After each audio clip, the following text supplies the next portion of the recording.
Guys, welcome to my YouTube live. यहाँ चाहिँ हाम्रो बालादाइ हुन्छ चर्चित रोमानियाको एकदमै फेमस मान्छे। स्वागत छ दाइ भन। स्वागत छ दाइ तपाईको युट्युब लाइभ।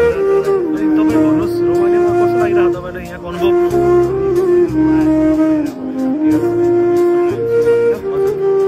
गाह्रो छ भनौँ। अनि यहाँ रोमानिया नयाँ आउने मान्छेहरूले तपाईँ के भन्न चाहनुहुन्छ?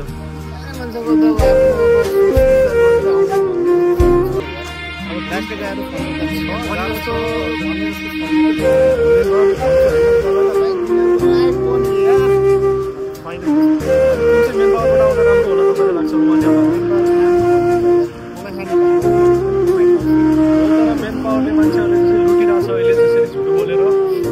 के भन्न चाहनुहुन्छ? सबै बुझेर कुराहरू यता आउनु पर्यो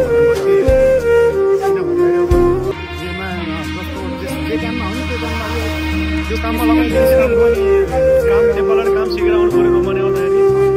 तर काम सिक्यो भन्दैमा यहाँ केही काम मिल्छ भन्ने जरुरत हुँदैन, अरू पनि मिल्छ थाहा हुँदैन होइन, फिक्स हुँदैन हाम्रो काम।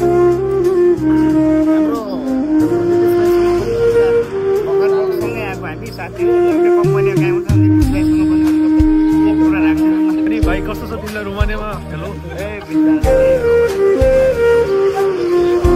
अब कसैले चाहिँ मोज रहेछ, कसैले गाह्रो छ।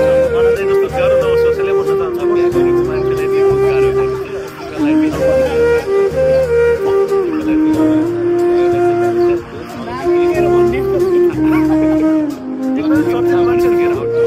काम सिक्नु पर्यो रोमानिया आउँदाखेरि।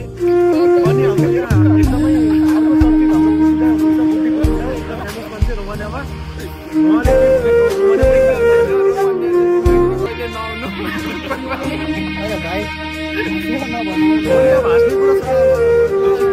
बुझ्दैलाई गाह्रो भन्छ। रोमानिया आएर यस्तो अप्ठ्यारो छ दाइले। ड्युटी चाहिँ 14-15 घन्टा ड्युटी चाहिएको हाम्रो। सुत्न खान मिल्न गाह्रो छ दाइलाई। कति बेला आउने कति बेला सुत्ने भन्न गाह्रो छ दाइलाई होइन।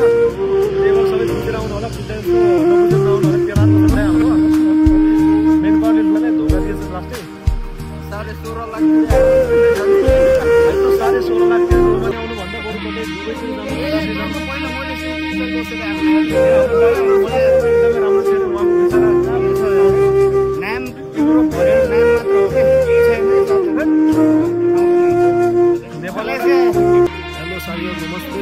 म चाहिँ रोमानियाबाट बोलिरहेको छु। हाम्रो यहाँ एउटा बालादाइ हुनुहुन्छ, एकदमै पपुलर चर्चित मान्छे रोमानियाका।